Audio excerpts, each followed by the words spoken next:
Cerita ini berawal dari seorang gadis yang sedang menatap jendela kamarnya. Namanya Mia Dermopolis. Ia adalah gadis pemalu yang tinggal di kota San Francisco. Sejak kedua orang tuanya bercerai, hak asuh Mia jatuh ke tangan ibunya yang merupakan seorang pelukis. Saat ini Mia duduk di bangku SMA. Sikapnya yang kurang percaya diri membuat Mia takut berinteraksi dengan lingkungan sosial di sekolah. Wajar aja kalau Mia nggak punya teman di sekolahnya, selain siswi bernama Lily. Sebagai gadis remaja, Mia juga merasakan jatuh cinta, yaitu dengan siswa populer bernama Josh. Sayangnya hati Josh sudah milik gadis lain. Pacar Josh bernama Lana. Ia adalah anggota cheerleader di sekolah yang juga selalu mengganggu Mia.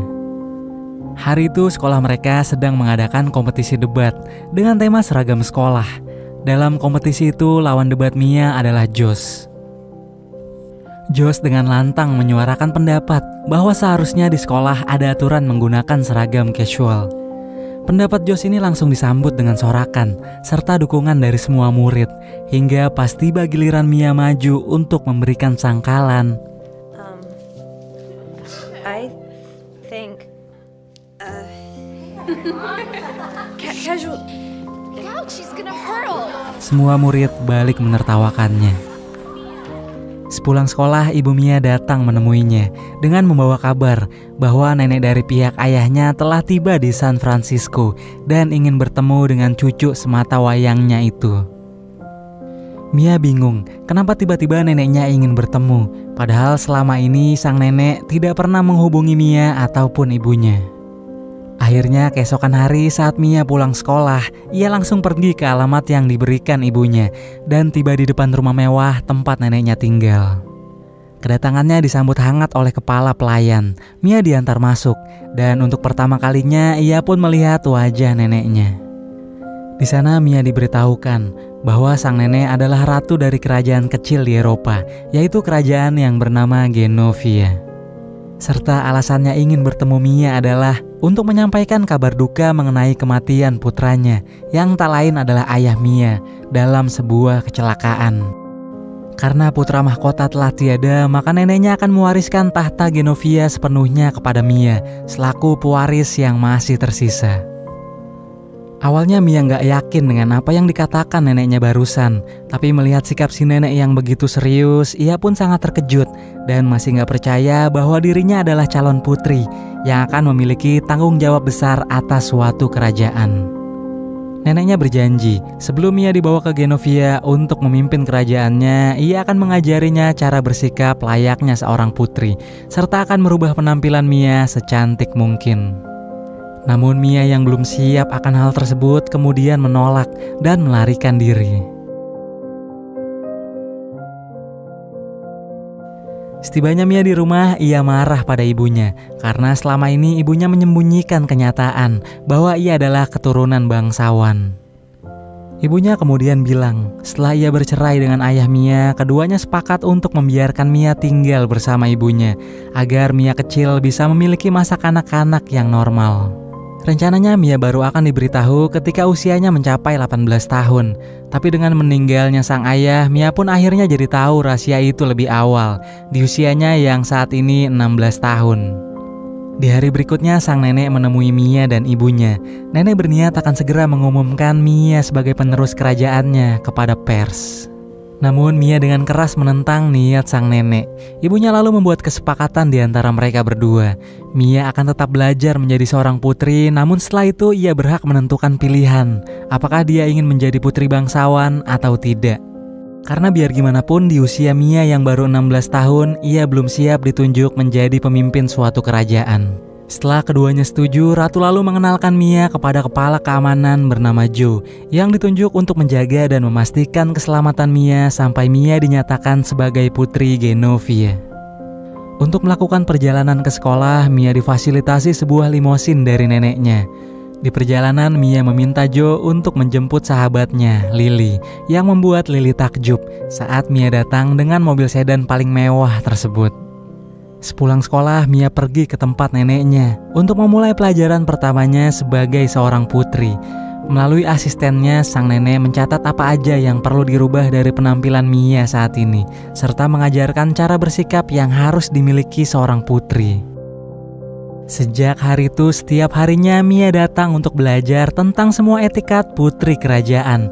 Dari belajar postur berjalan, cara duduk seorang putri, posisi badan saat di meja makan, hingga berdansa. Suatu hari sang nenek memanggil penata rias dan gaya rambut bernama Paulo untuk merubah total penampilan Mia yang sudah dicatatnya kemarin.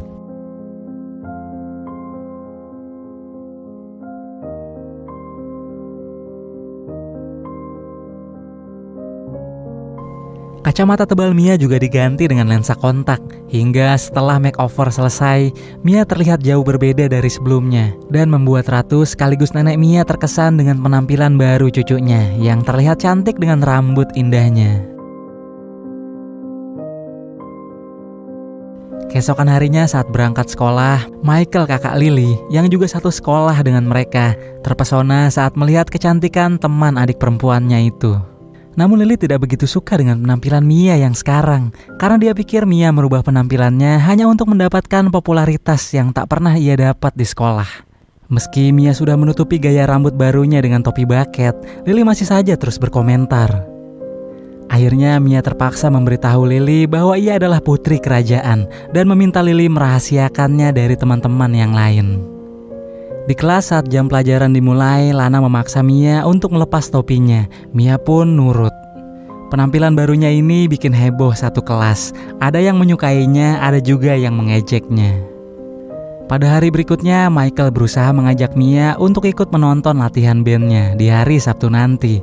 Mia pun menerima ajakan Michael. Saat tiba di gedung sekolah, mereka melihat ada banyak wartawan berkumpul. Kedatangan Mia langsung menjadi sorotan. Ternyata yang sedang ditunggu para wartawan ini adalah putri Mia. Mia pun langsung diserang pertanyaan-pertanyaan yang membuatnya kebingungan, hingga ia langsung menerobos ke dalam sekolah. Ketika Mia sudah merasa tenang, nenek dan ibu Mia datang menemuinya di sekolah untuk mencari tahu siapa orang yang sudah membocorkan rahasia tersebut. Tak lama kemudian, Joe membawa Paulo masuk.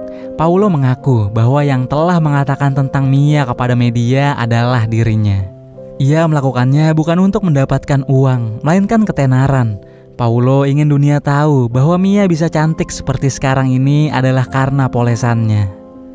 Beberapa hari kemudian, dalam suatu acara makan malam, nenek Mia memperkenalkan sang cucu kepada beberapa bangsawan dari seluruh dunia.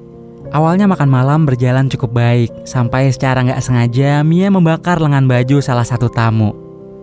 Juga ketika Mia mencoba mengambil buah anggur yang jatuh ke lantai, ia membuat tamu di sebelahnya tersandung, hingga terjadi kekacauan. Atas kejadian memalukan tadi membuat sang nenek selaku ratu cuma bisa nutup muka. Namun hal yang dianggap petaka bagi ratu justru membuat para tamu terhibur. Hari berikutnya Mia meminta maaf kepada nenek ratu dan mengira akan dimarahi habis-habisan. Tapi sang nenek tidak marah padanya dan malah nenek bersedia menghabiskan hari ini dengan cucunya. Sepanjang hari ratu ingin membuat cucunya senang. Mereka pergi menggunakan mobil Mia yang Mia dapatkan sebagai hadiah ulang tahun ke-16 dari ibunya. Ratu ikut mengunjungi tempat-tempat yang biasa cucunya kunjungi, memainkan semua permainan kesukaan Mia hingga berfoto bersama di stand foto. Dalam perjalanan pulang, mobil yang dikendarai Mia mengalami masalah saat melewati tanjakan. Akibatnya mobil itu mundur dan menabrak kendaraan transportasi yang ada di kota San Francisco. Polisi kemudian datang. Agar Mia lolos dari penilangan, sang ratu lalu memberikan gelar kehormatan Genovia kepada petugas tersebut. Dengan tersanjung, petugas itu pun tidak jadi menilang Mia dan bahkan mengantar mereka pulang. Di sekolah, Mia sekarang menjadi sangat populer. Dia dikelilingi oleh anak-anak yang meminta tanda tangannya. Bahkan Lana yang suka mengganggunya kini berpura-pura seolah ia adalah bestie Mia saat reporter mewawancarainya. Sementara itu, Josh kini juga mulai naksir dengan sang putri dan mencoba mengajaknya pergi ke pesta pantai pada hari Sabtu besok. Josh bilang kalau hubungannya dengan Lana telah berakhir. Mendengar hal tersebut, Mia pun langsung setuju. Mia mendatangi Michael untuk meminta maaf karena ia lebih milih menerima ajakan Josh ketimbang Michael. Dan tentu Michael yang sudah lebih dulu berharap sangat kecewa dengan keputusan Mia.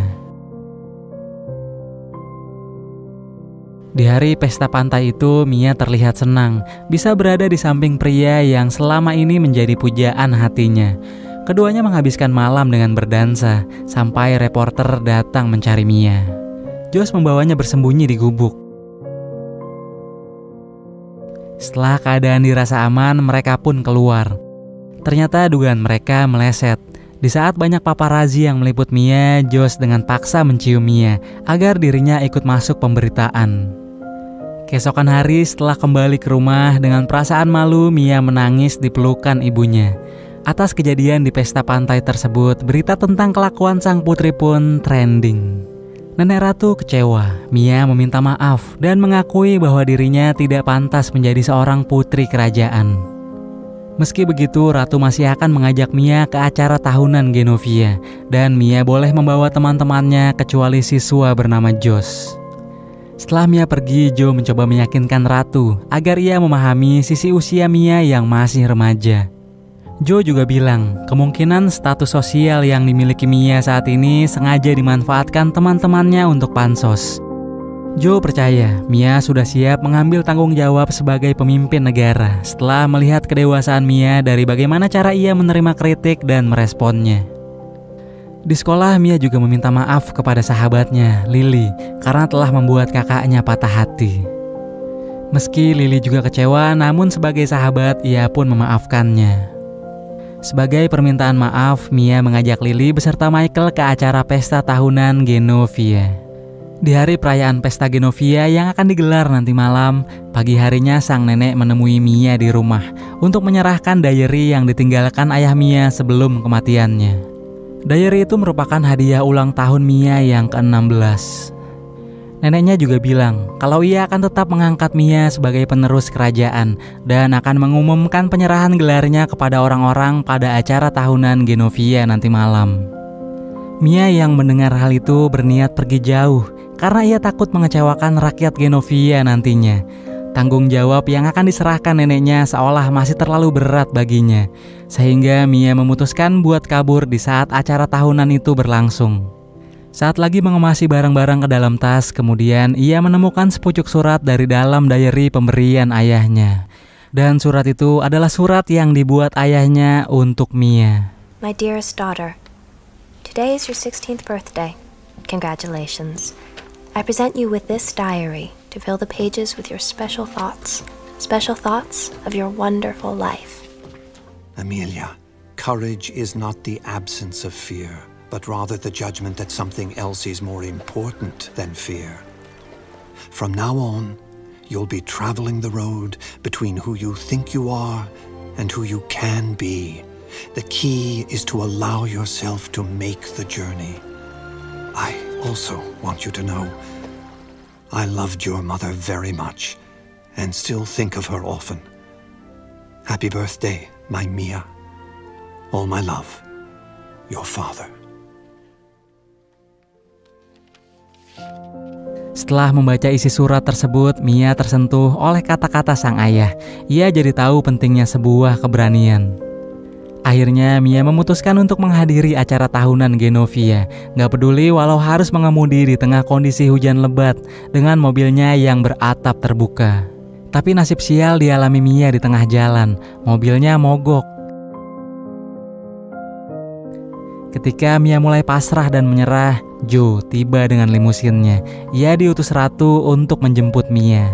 Sementara di acara tersebut, karena Mia nggak juga terlihat, sang nenek Ratu memutuskan akan mengumumkan penolakan Mia. Di saat pidatonya baru dimulai, Mia pun tiba.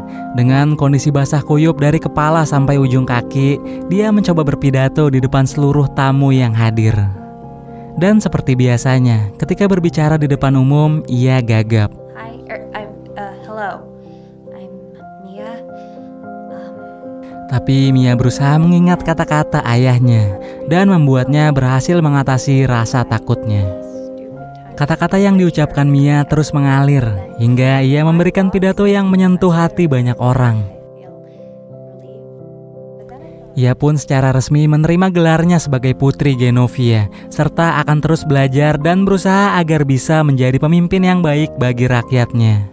I choose to be forevermore